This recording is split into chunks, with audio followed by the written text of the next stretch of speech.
Belum lama ini Kemendikbudristek itu menggelar uji publik RPP Pendidikan Tinggi dan RPM, di mana salah satunya itu adalah untuk menghimpun masukan dan aspirasi yang bersifat konstruktif dan para pemangku kepentingan dalam upaya penyempurnaan rancangan peraturan perundang-undangan.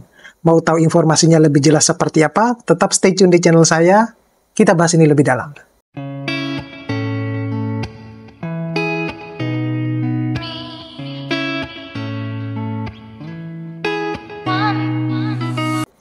Assalamualaikum warahmatullahi wabarakatuh.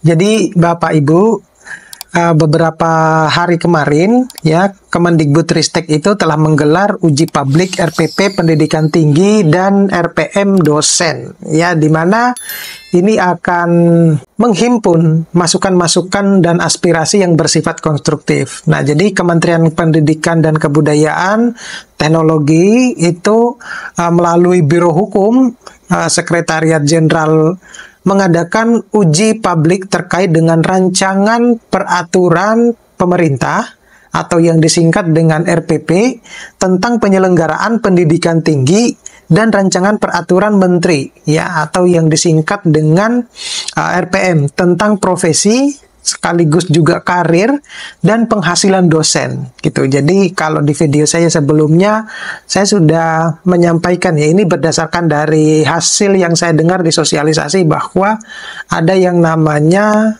salary tunggal gitu ya.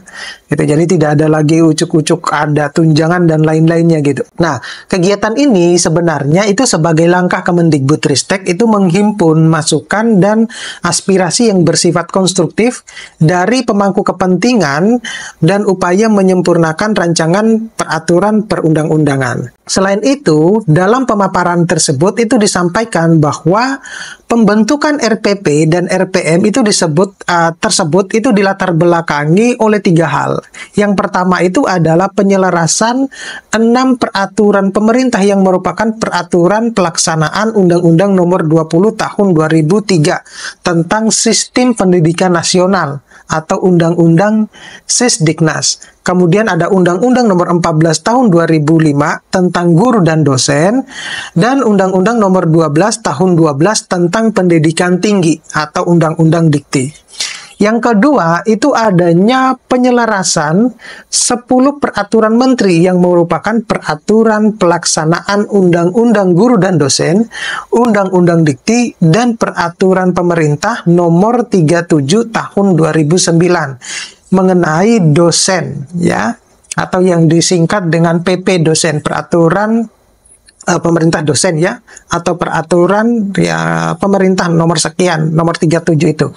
Nah, selanjutnya yang ketiga itu adalah mengenai kebutuhan pemuktahiran pengaturan mengenai perguruan tinggi dan dosen, misalnya yang terkait dengan pendanaan pendidikan tinggi, biar nanti tidak ada kejomplangan antara misalnya UKT ya, mahasiswa dari Universitas A dengan Universitas B. Kemudian ada governance dan otonomi perguruan tinggi. Kemudian ada karir dosen, beban administrasi yang ditanggung oleh dosen, dan penghasilan dosen. Nah gitu. Jadi kalau penghasilan dosen ini masih awam gitu, masih belum begitu jelas gitu ya.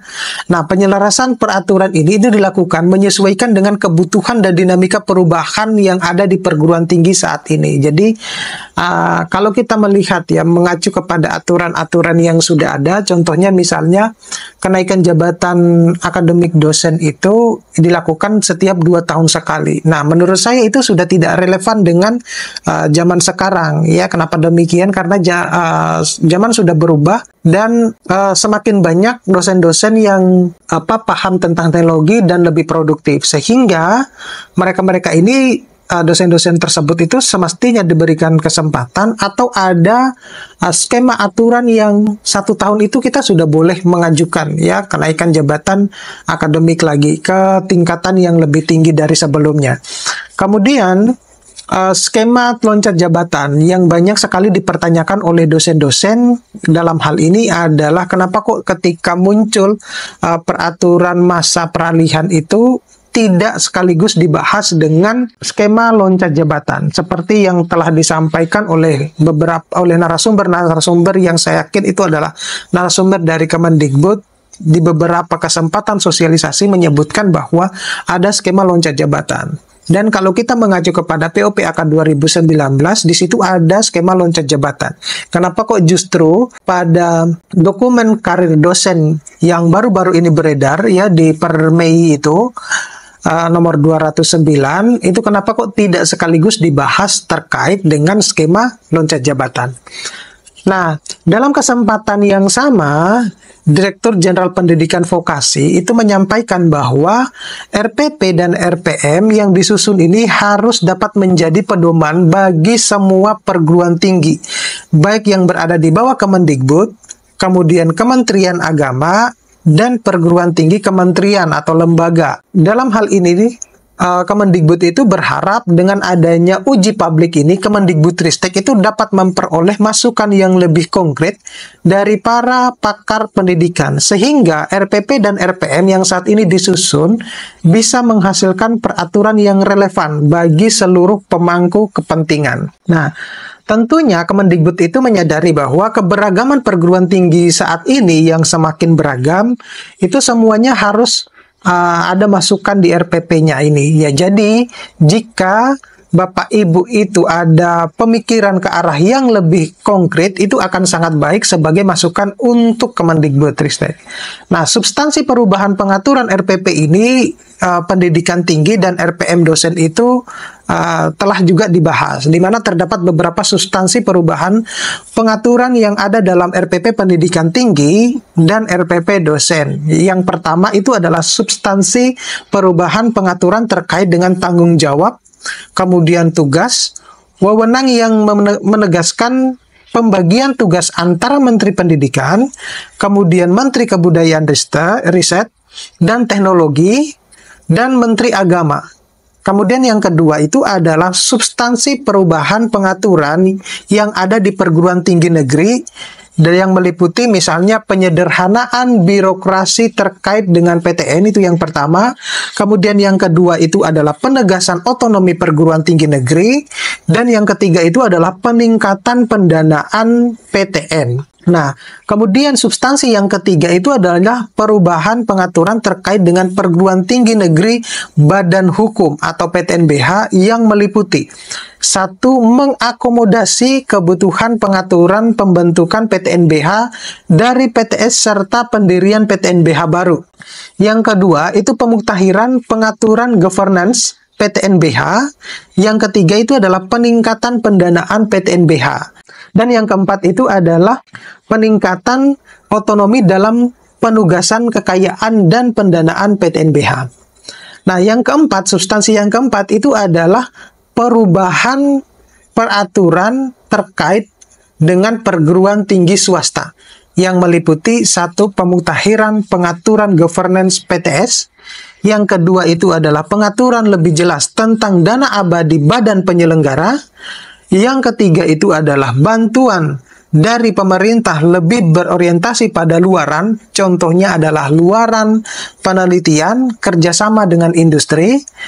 Nah, selanjutnya substansi ini akan mengatur tentang perguruan tinggi keagamaan PTK yang memperjelas pembagian tugas antara Kemendikbudristek dan Menak atau Kementerian Agama terkait dengan kelola PTK.